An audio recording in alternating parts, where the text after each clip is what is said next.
Good morning students. आज हम चर्चा कर रहे हैं प्रायिकता या प्रोबेबिलिटी के बारे में। स्टूडेंट्स, जीवन के प्रत्येक क्षेत्र में भावी अनिश्चितताओं के मध्य मनुष्य को अनेक निर्णय लेने पड़ते हैं। अनिश्चित घटनाओं के प्रति अपना अनुमान हम संभावना या प्रायिकता के रूप में यानी प्रोबेबिलिटी के रूप में व्यक्त करते हैं। उदाहरण के रूप में अगर हम ये बात करें कि हम ताश के 52 पत्तों में से एक पत्ता निकालते हैं तो उसके हुक्म के इक्का होने की क्या संभावना है, या आज के दिन बारिश होने की क्या संभावना है, या इस वर्ष में कोविड महामारी के खत्म होने की क्या संभावना है। ये सभी चीजें सांख्यिकी या गणितीय अर्थ में प्रायिकता या भावनात्मक कथन नहीं है, वरन इस धारणा को समझने का एक स्पष्ट वैज्ञानिक आधार है। प्रायिकता का ऐतिहासिक विकास एवं महत्व। प्रायिकता सिद्धांत का विधिवत अध्ययन सर्वप्रथम 17th सेंचुरी में यूरोप के जुआरियों द्वारा किया गया था और उन्होंने गॉडेस फॉर्च्यून से निराश होकर उस युग के प्रसिद्ध मैथमेटिशियंस जैसे गैलीलियो, पास्कल, फर्मेट, कॉर्डेनो आदि से इस जुए के बारे में समस्याओं के समाधान के हेतु परामर्श लेना प्रारंभ किया और इसी तरीके से गणितीय अध्ययनों से प्रायिकता सिद्धांत का प्रादुर्भाव या ओरिजिन हुआ। लॉम्पेस, गॉस, बर्नौली, यूलर आदि जो भी मैथमेटिशियंस हैं, इन्होंने इसके विकास में महत्वपूर्ण योगदान दिया और कई विशेषज्ञों ने इसको राजनीतिक, सैनिक, वित्तीय, आर्थिक एवं व्यावसायिक क्षेत्र में इसका महत्वपूर्ण उपयोग किया। आगे जाकर Ronald Fisher, Karl Pearson, Snedecor, Gosset, Neyman आदि ने भी प्रोबेबिलिटी थ्योरी पर काफी कार्य किया और इसके आधार पर sampling theory, game theory, decision theory जैसे कार्यों पर रिसर्च की।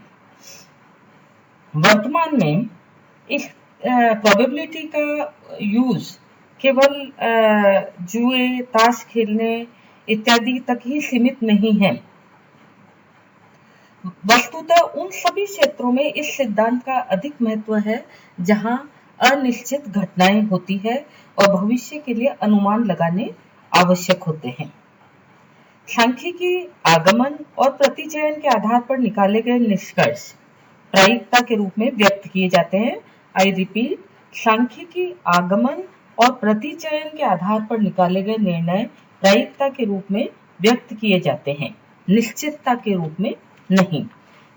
देव आधारित क्रीड़ाओं, प्राकृतिक व भौतिक विज्ञान, अर्थशास्त्र, व्यवसाय प्रबंध, बीमा व्यवसाय आदि से संबद्ध विभिन्न निर्णय प्रायिकता सिद्धांत के आधार पर ही लिए जाते हैं।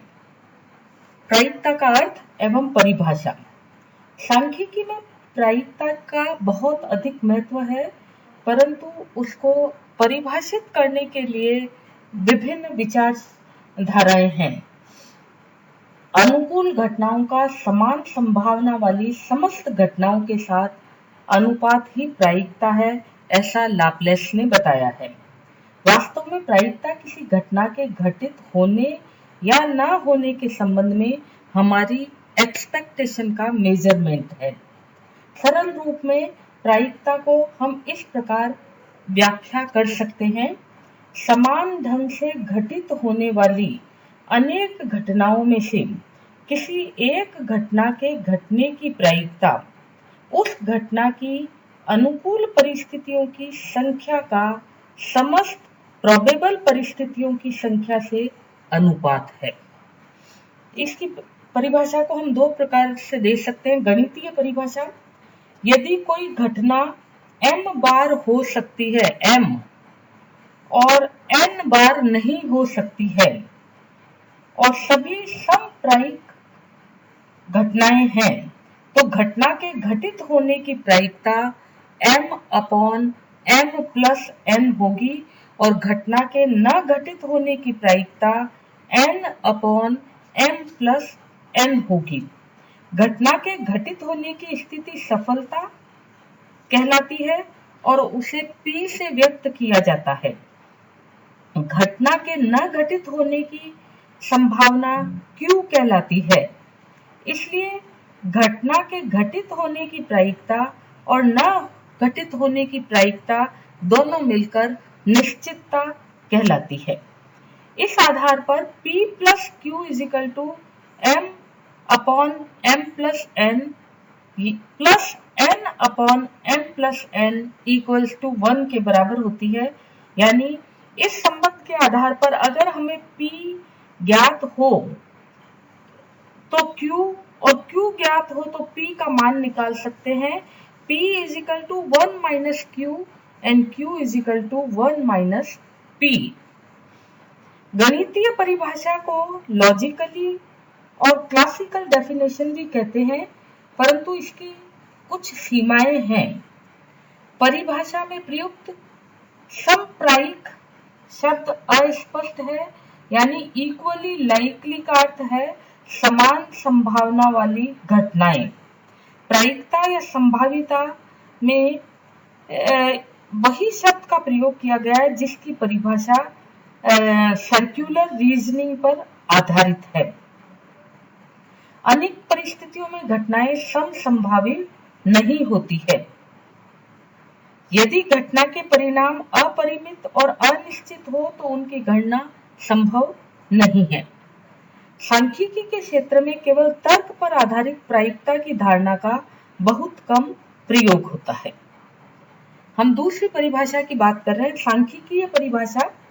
प्रायिकता की सांख्यिकीय परिभाषा स्टैटिस्टिकल और एम्पिरिकल और रिलेटिव फ्रीक्वेंसी डेफिनेशन तर्क पर नहीं बल्कि पास्ट टेंस के एक्सपीरियंस व प्रयोग और वर्तमान परीक्षणों पर आधारित है। परीक्षणों के अनंत क्रम में सफल परिणामों की आपेक्षिक आवृत्ति की सीमा प्रायिकता सांख्यिकी कहलाती है। इसी तरीके से स्पाइगल के अनुसार किसी घटना की आनुभाविक प्रायिकता अवलोकनों की बहुत बड़ी संख्या होने पर उस घटना के घटित होने की सापेक्ष प्रवृत्ति है। यदि समान आवश्यक परिस्थितियों में अधीन किए गए n स्वतंत्र परीक्षणों की श्रृंखला में कोई घटना निश्चित रूप से r बार घटती है तो r/n सफलता की सापेक्ष आवृत्ति कहलाएगी। n के अनंत की ओर प्रवृत्त होने पर r/n की उपलब्ध सीमाएं ही प्रायिकताएं हैं।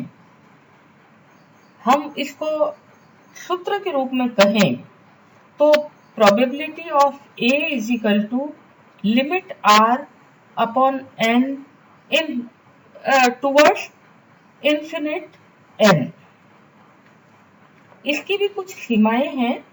इस परिभाषा में सबसे बड़ी त्रुटि यह है कि यह कैसे जाना जाए कि परीक्षणों की परिस्थिति आवश्यक रूप से समान रही है अथवा नहीं।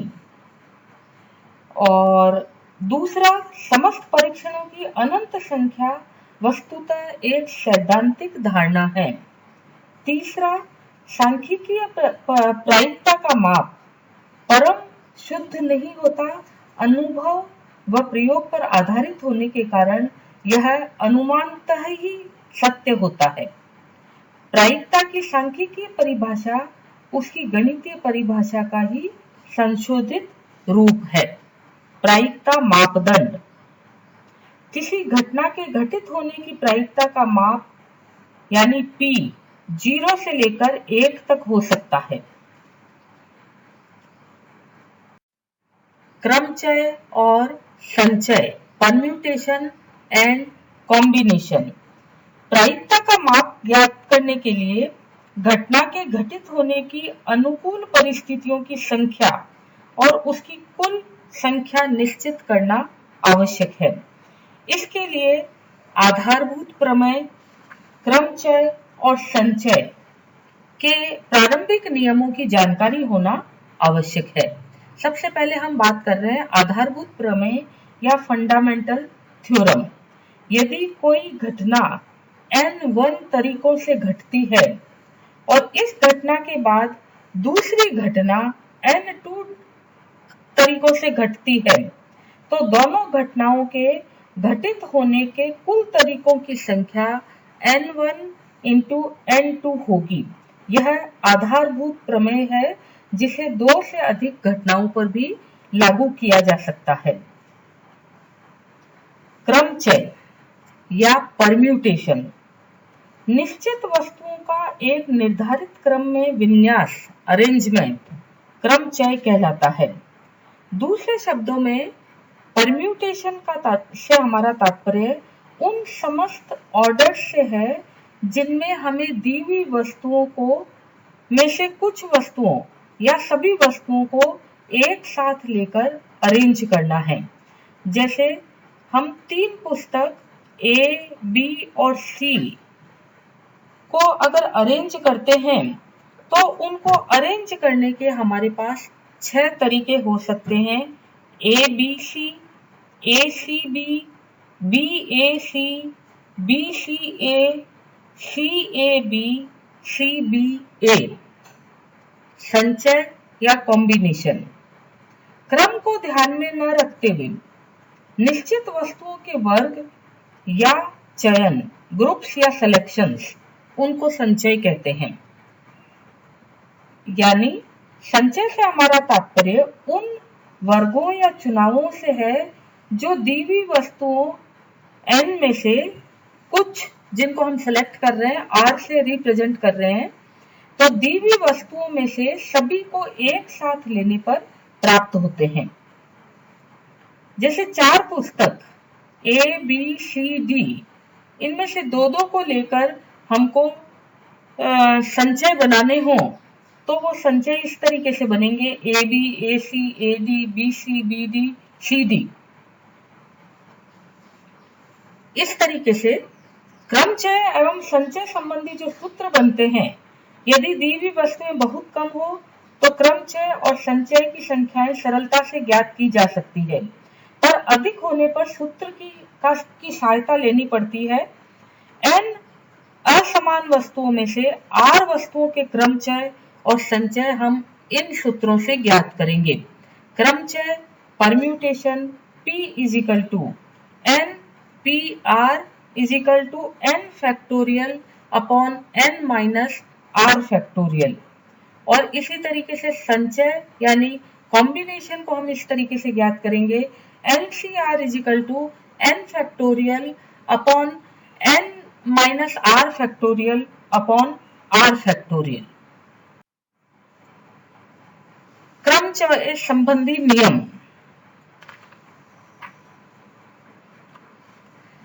n विभिन्न वस्तुओं में से r वस्तुओं को एक साथ लेकर बनाए जाने वाले क्रमचयों की संख्या इस प्रकार होती है। NPR is equal to n factorial upon n minus r factorial, जहां NPN is equal to n factorial upon n minus n factorial equals to n factorial होगी। दूसरा, जब n वस्तुओं में से कुछ आपस में समान हो तो स्पष्ट है कि उनके क्रमचयों की संख्या n फैक्टोरियल से कम होगी। अतः यदि n वस्तुओं में से p वस्तुएं पूर्णतः एक समान और एक ही प्रकार की हो और q वस्तुएं पूर्णतः एक समान और दूसरे प्रकार की हो और r वस्तुएं पूर्णतः समान और तीसरे प्रकार की हो और शेष वस्तुएं भिन्न हो, तो सभी n वस्तुओं के क्रमचयों की संख्या इस प्रकार निकाली जाएगी n factorial divided by p factorial q factorial r। तीसरा, यदि दी हुई n असमान वस्तुओं में से r वस्तुएं लेकर बनाए गए क्रमचयों की संख्या निम्न सूत्र द्वारा व्यक्त की जा सकती है। n upon R. इसी तरीके से संचय संबंधी नियमों की हम बात कर रहे हैं। संचय संबंधी नियमों में यदि n असमान वस्तुओं में से r वस्तुओं को एक साथ लेकर बनाए गए संचयों की संख्या n डिवाइडेड r द्वारा व्यक्त की जाएगी। संचयों की अनुपूर्ति कॉम्प्लीमेंट्री होती है, यानी NCR is equal to NCN minus R, और इसको सूत्र के रूप में अगर हम कहें तो ultimately NCN is equal to NC0 is equal to 1 के बराबर होता है। तीसरा, सभी संभाव्य संचयों की संख्या 2 raise to power n minus 1 होती है। n वस्तुओं में से कुछ या सभी वस्तुओं को लेकर बनने वाले संचयों की कुल संख्या इस प्रकार निश्चित की जा सकती है: NC1 plus NC2 plus NC3 plus NC4 up to NCN, that is equal to 2 raised to power n minus 1। धन्यवाद।